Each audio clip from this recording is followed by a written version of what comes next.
Protein is extremely important when working to reverse insulin resistance. However, most people are not getting anywhere near enough. Protein is important for insulin resistance because it helps to balance blood sugar and insulin levels, so we have fewer spikes and crashes, but it also helps to regulate appetite.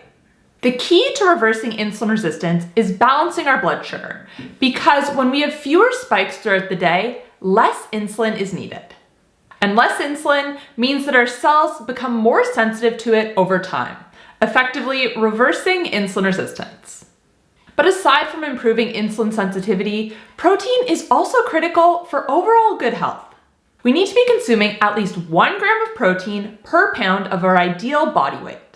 This helps us to maintain lean muscle mass, proper hormone function, and a healthy immune system. However, like I said before, most people are not consuming anywhere near this minimum.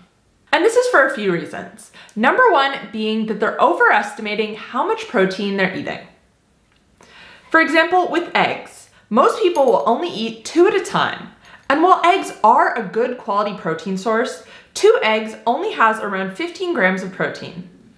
And you need to be consuming a minimum of 30 grams at every meal. Other people are relying on plant protein sources. And we'll get into why those are not ideal as we go through the video. 1 cup of lentils, for example, has only 15 grams of protein. Again, this is low, especially when you think of how many calories it takes to just get 15 grams of protein. And on top of that, lentils are actually an incomplete protein source, meaning they don't contain all the essential amino acids our body needs in the correct amounts. All of this is to say, you're probably not eating enough protein. So if you're working to reverse insulin resistance or just trying to optimize your health overall, here are 10 of the top foods you can eat to help you hit that 30 grams of protein at every meal. Number 1 is beef. Beef has gotten a bit of a bad rep ever since it was falsely linked to an increased heart disease risk. However, this has been debunked. Beef is actually a fantastic protein source.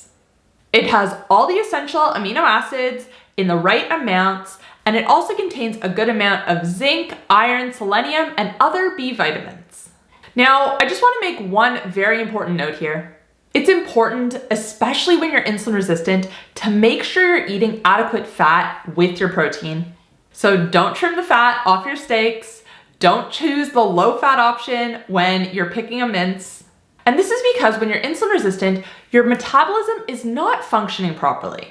It's reliant on glucose or sugar for energy, and it's always searching for that when you eat. So if you eat lean protein with not enough fat, some of that protein the body is actually going to convert into glucose, and you're going to see a rise in your blood sugar.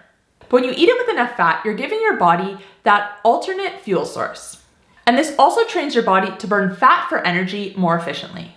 Now, for people who are metabolically healthy, who are not insulin resistant, we don't see this happen. They can eat lean protein and not see a spike in their blood sugar. I still recommend that everyone eat enough fat with their protein, but it's just not as much of a concern if you have a healthy metabolism. Number 2 is eggs. Now, I mentioned at the start of this video that 2 eggs is not an adequate source of protein, and it's not. Really, you need to be having 4 or maybe even 5 at a time in order to meet your protein needs. The other option is to pair a couple of eggs with another protein source. But eggs, they are really great because they contain perfectly balanced macros. The whites are mainly protein, and the yolk contains healthy fat, vitamins, minerals, and antioxidants. And again, this balance between protein and fat is what you want. Number 3, Greek yogurt. This is a fantastic way to boost your protein at just about any meal. Make sure it's unsweetened though, because you really want to be avoiding that extra added sugar. Greek yogurt can have up to twice as much protein as other yogurt does, which is why I recommend it. And 2 cups of Greek yogurt is enough to meet that 30 grams of protein. Number 4, chicken. Yes, I know that everyone knows chicken is a good protein source. But once again, I want to remind you to not fear the fat. For this reason, chicken thighs are great. Keeping the skin on your chicken, that is also great. An added bonus if you do keep the skin on is that it's rich in collagen. This is a type of protein that is especially beneficial for our hair, our nails, our skin, our joints.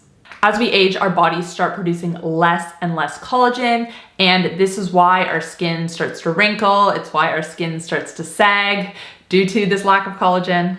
So including it in your diet helps to offset this loss. Number 5, wild-caught salmon. Salmon, and all fish for that matter, are another fantastic protein source. But I specifically mentioned salmon because, once again, it also contains a good amount of fat. Other fish that are high in protein and fat include mackerel, sardines, herring, and anchovies. And the type of fat specifically that these fish contain also helps with insulin resistance. They contain huge amounts of omega-3 fatty acids, specifically DHA and EPA. These fats are important for reducing inflammation in the body, which can help to reverse insulin resistance. Now, if you live in Australia like I do, finding wild-caught salmon is a little bit difficult. That's because all of the salmon that we have here is actually farmed.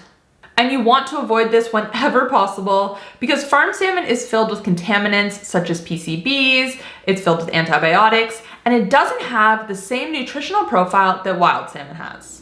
Which is why I buy all of my salmon from Butcher Crowd.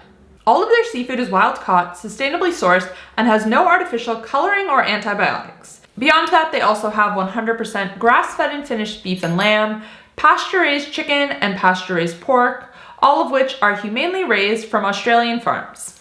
And the best part is they deliver straight to your door.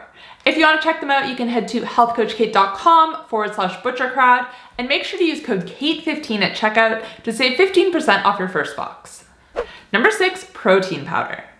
Sometimes protein powder gets a bit of a bad rep, but it's actually a fantastic source of bioavailable protein, especially if you're having a hard time reaching your protein goals. Now, the problem with a lot of protein on the market is that they often have a laundry list of ingredients, including added sugar and artificial sweeteners, which can sometimes cause digestive distress, along with other side effects. Equip is a brand that I like that has very, very minimal ingredients, and I will put the link in the description box down below.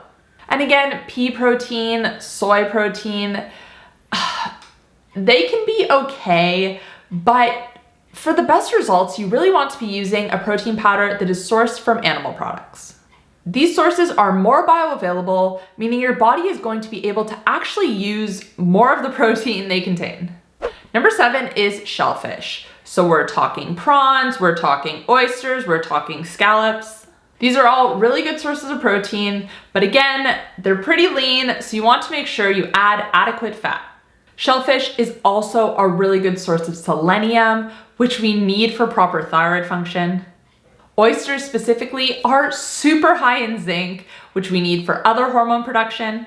They contain vitamin B12, of course, and a pretty good amount of bioavailable iron. Number 8 is pork. And this is another one that gets a bit of a bad rep, but a quality pasture-raised pork, even in the form of bacon, is healthy. Just make sure there's no added sugar. And once again, to circle back to Butcher Crowd, if you're in Australia, check out their bacon. Number 9, lamb. This is such a great meat that I don't often hear a lot about. I did a full video a few months back that went into depth on all of the benefits of lamb. I'll link it above if you want to check that out afterwards. But to recap, along with it being a great protein source, it's also rich in a specific type of fat called stearic acid, which can help to accelerate weight loss. It's one of the richest non-seafood options when it comes to omega-3s. And it's also a great source of iron and creatine. And the good thing is that lamb usually comes with a lot of fat. So once again, don't trim it. And finally, we have a fun one. Number 10 is kangaroo. Now, every time I mention kangaroo in a video, anyone who's not Australian is shocked. But it's pretty common here. And it is really, really nutritious. But once again, it is so lean. So just make sure to add that fat. And those are 10 of the best protein sources to include in your diet if you're trying to reverse insulin resistance. Let me know in the comment section down below if I missed one of your favorite protein sources. I love chatting with you guys down there. And yeah, if you wanna just even say hi, I appreciate it. Any comments help to support the video, they help to support my channel. So thank you in advance. I hope you found this video helpful, and I will see you next time. Bye guys.